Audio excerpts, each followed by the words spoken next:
everybody, welcome to Learn with Steph. This is one of the videos as part of our Lessons in Law series. The focus is on OCR A Level Law, but it will be useful to anybody studying law. If you like the videos, please do subscribe and press the like button at the bottom. In this series of lessons, we're going to look at occupiers liability. In the OCR A Level course, you need to know liability in respect to lawful visitors, and that's laid down in the 1957 Act, Occupiers Liability Act 1957, and then liability in respect to unlawful visitors, laid down in Occupiers Liability Act 1984, and then evaluate occupiers liability, and that will include reforms. So there'll be 3 lessons on this topic. This is part of paper 2, section B tort. So for OCR, you're getting 3 questions, 2 scenario questions, and an evaluation, all of which will be 25 marks each.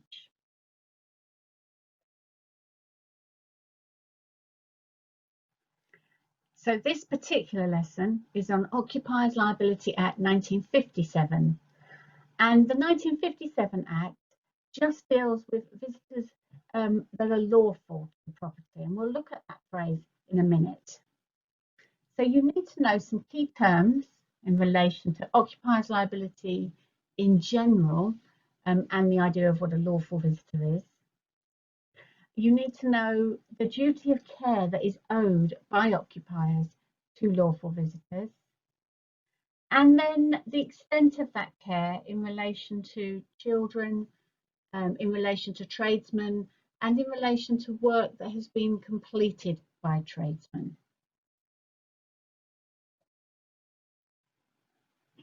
So occupiers liability in general, unlike negligence, this is statute law. So it's not common law, but it's law that has been laid down by Parliament. And the 2 key acts, as I have already said, is Occupiers Liability Act 1957 and Occupiers Liability Act 1984. And you need to know those.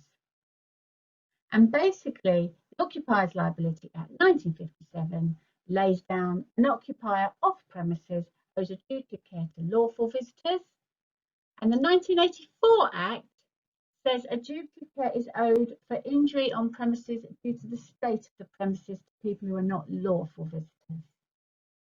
So occupiers liability is all about when somebody is harmed due to the state of premises.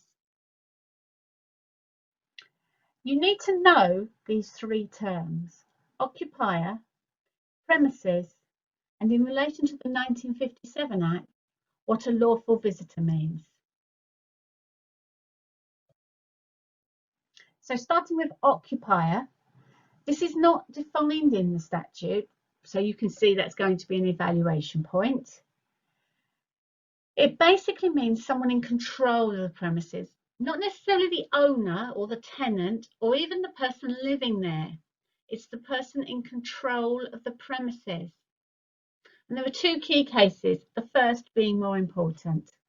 So Wheat v. Glasgow basically said there could be more than one occupier.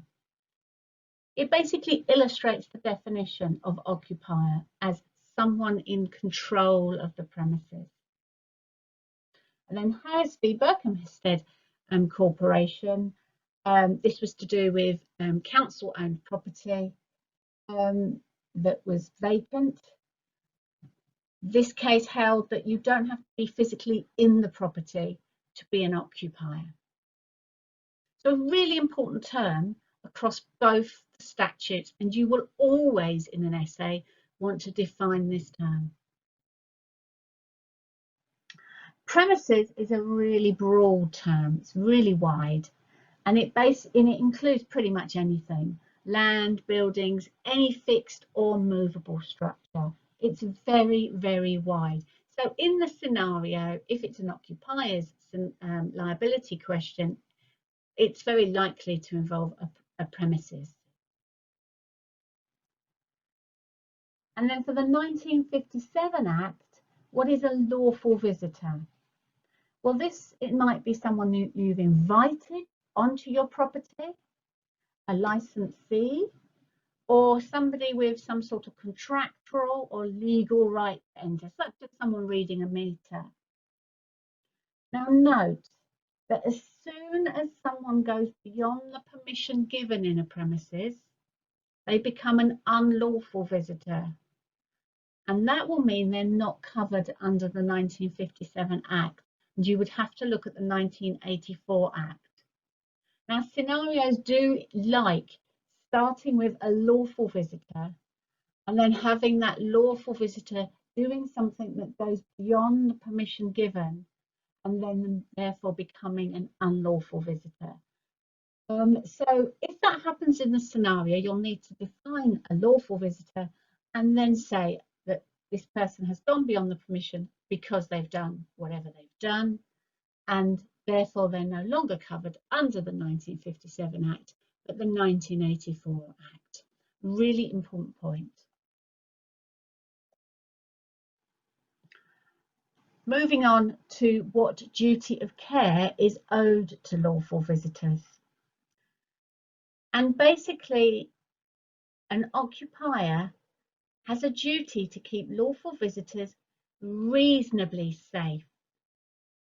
Reasonably safe. So that's the phrase you're going to use in any answer. Reasonably safe. Let's explore what that means in a little bit more detail. So reasonably safe does not mean completely safe. You only have to do what is reasonable to keep a lawful visitor safe. And for it to be reasonable, it should be foreseeable. So there must be some sort of risk of damage, and it must be a real source of danger. And you might want to think of situations where perhaps your house isn't completely safe, but it would be reasonably safe. If you just have a look at the room you're in, how might it not be absolutely completely safe, but it would be reasonably safe? The case to illustrate this is Dean and Chapter Rochester Cathedral versus DeBell, or DeBell. And basically what happened was the person tripped over a damaged bollard. And this case illustrates the definition that a lawful visitor only has to make premises reasonably safe, not completely safe, and that no lawful visitor's safety can be guaranteed. And the risk needs to be one that is reasonably foreseeable, a real source of danger, something that a reasonable person would recognise would need action. And they held this damaged bollard wasn't such a real source of danger. So again, if you think about the room you're in, perhaps at the entrance, the carpet is slightly raised, and that creates a tripping danger. That would be a real source of danger, especially if it was perhaps at the top of a stairs or something. But perhaps a carpet that has a slight crease in it or something is probably not a real source of danger.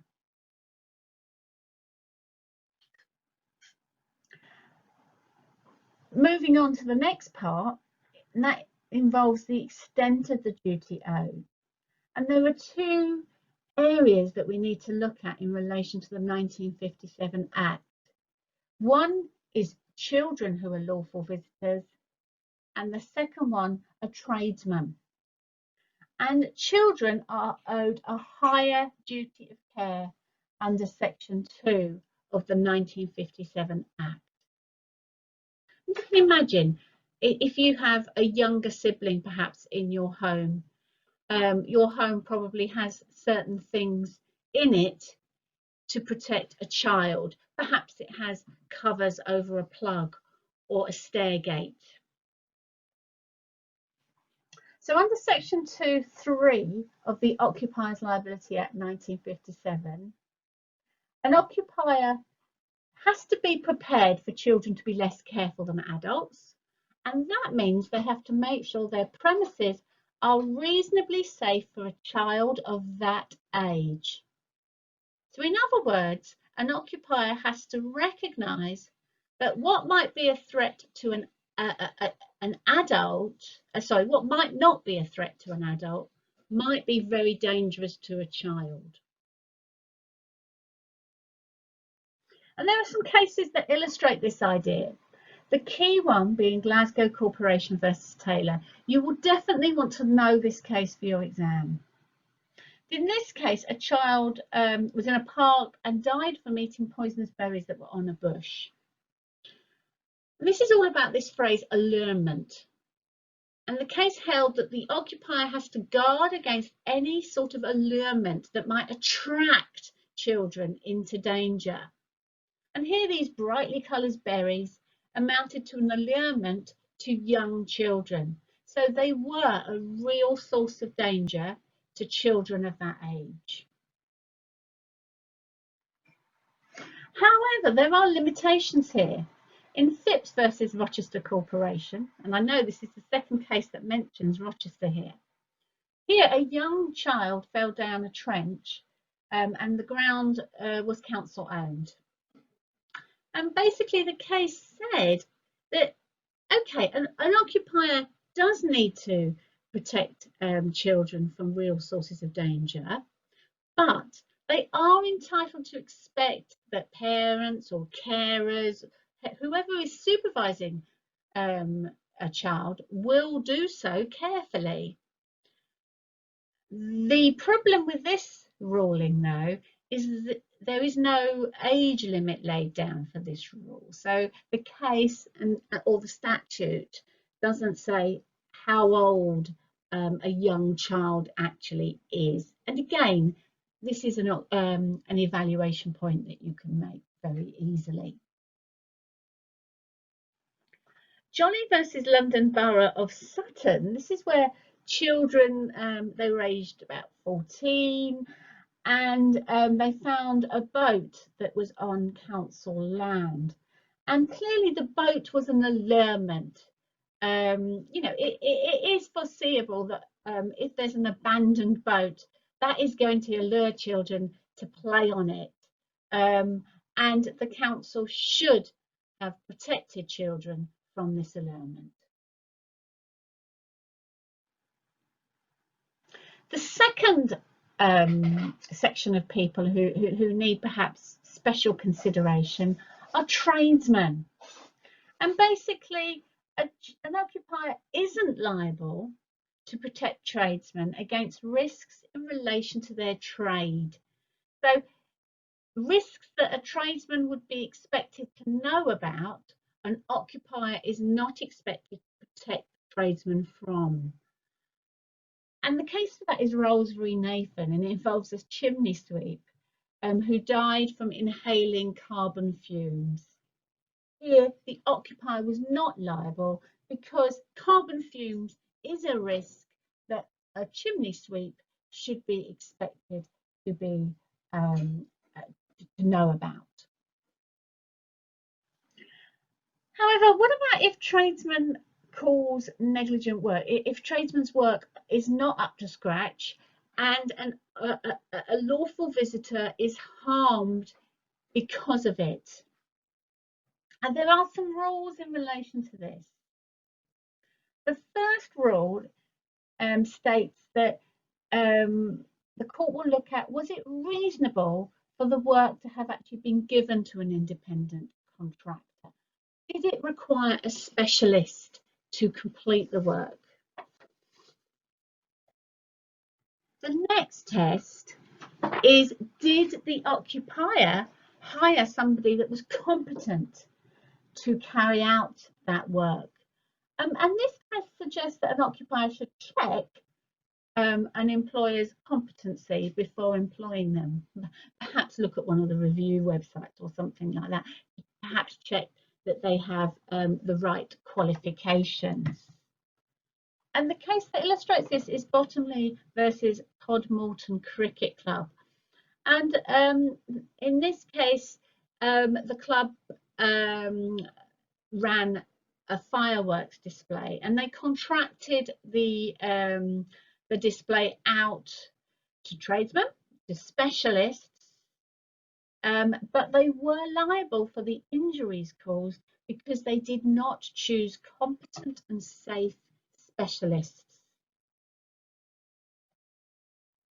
The third rule is that an occupier should check that the work has properly been done. Now, obviously, sometimes this may mean employing another expert to check the work, and this seems quite extreme. So again, this is an evaluation point. The case for this involves a child that was injured on school steps that was injured due to snow, and even though the snow had actually been cleared from them. The case is Woodward versus the Mayor of Hastings. And in this case, the occupiers were liable because they did not check the quality of the work.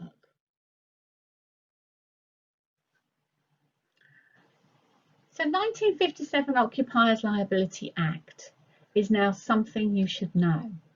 You should be able to explain what a lawful visitor is and what happens when a lawful visitor goes beyond the permissions given. You should know the terms, premises and occupier, and you should know the duty of care that is owed by an occupier to lawful visitors. In addition to this, you should know what Section 2(3) lays down in relation to children and what the 1957 Act lays down in relation to tradesmen. The next lesson looks at the Occupiers Liability Act 1984. That brings us to the end of this lesson in law. I hope you enjoyed it. If you did, please like it and subscribe to find more videos. Bye.